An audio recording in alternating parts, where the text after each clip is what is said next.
সিয়াম নির্দিষ্ট কয়েকদিনের জন্য। সূরা বাকারা আয়াত নম্বর 184। আয়াতে সিয়াম পালন নারীদের জন্য সর্বমোট 3টি ধাপ রয়েছে।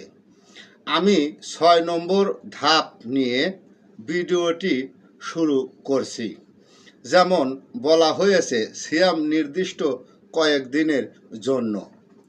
এই দিনের ব্যাপারে সবাই অন্ধ, কারণ আল্লাহ কখনো বলে নাই তোমরা গুনে গুনে 30টি রোজা পালন করো। এমনকি আল কোরআনে এ কথাও বলে নাই তোমরা সিয়াম পালন করার পরিবর্তে না খেয়ে রোজা পালন করো। আপনাকে বুঝতে হবে, সিয়াম পালন করার জন্য আল্লাহ হুকুম দিয়েছেন মুমিনদেরকে, কিন্তু আল কোরআন তাফসিরকারীগণ দিনের ব্যাপারে বুঝাতে গিয়ে 30টি রোজার কথা বুঝিয়ে দিলেন। আপনার কি মনে হয় না মানুষকে দিনের ব্যাপারে বুঝাতে গিয়ে আল্লাহর দিন থেকে মানুষকে ভুল পথে নিয়ে গেলেন? কারণ তাফসিরকারীগণ বুঝিয়ে দিলেন সূর্য উদয় হতে সূর্য অস্ত পর্যন্ত না খেয়ে সিয়াম পালন করতে হবে, কিন্তু আল্লাহর কাছে তো সূর্য উদয়ের দিনটা প্রিয় নয়। আল্লাহ যেই দিনের কথা বুঝিয়ে গেছেন সেই দিনটা তো সূর্যর আলোকিত নয়। আল্লাহ যেই দিনের কথা বুঝিয়েছেন সেটা হলো নূরের আলোয় আলোকিত। তাই আল্লাহর কাছে সেই দিন প্রিয়। যে ব্যক্তি আল্লাহর হুকুম পালন করেন, আল্লাহর হুকুম মেনে চলেন, তিনি তো আল্লাহর দিনের ভিতরে রহিয়াছেন।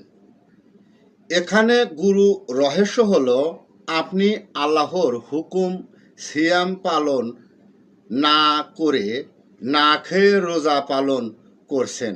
আল্লাহর হুকুম না পালন করে আপনি সূর্য উদয়ের দিনটাকে প্রাধান্য দিয়ে হারাম থেকে দূরে না থেকে চামবাদুরের মতো রাত জেগে 12 ঘন্টার খাবার একবার খেয়ে রোজা পালন করতেছেন।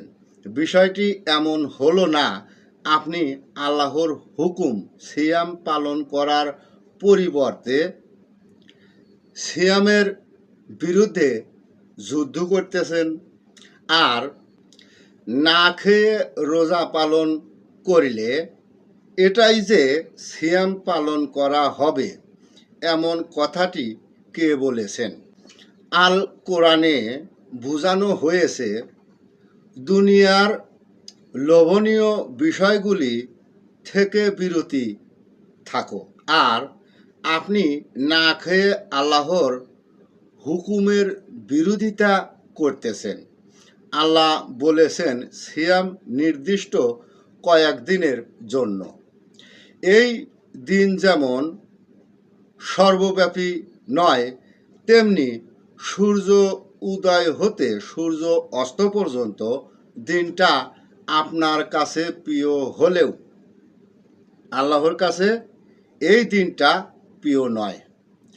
সূর্য উদয়ের দিনটা আল্লাহর সৃষ্টি হলেও আল্লাহর কাছে নবীর দিনটা বেশি প্রিয়। বন্ধুগণ, শেষ মুহূর্তে বলে যাই, সিয়াম শব্দটি অর্থ অনেক, কিন্তু সিয়াম অর্থ স্বল্প পরিমাণ লোভ নিজের ভিতরে থাকলেও সিয়াম পালন করা হবে না। আপনার মতামত কমেন্ট করে যাবেন। ধন্যবাদ।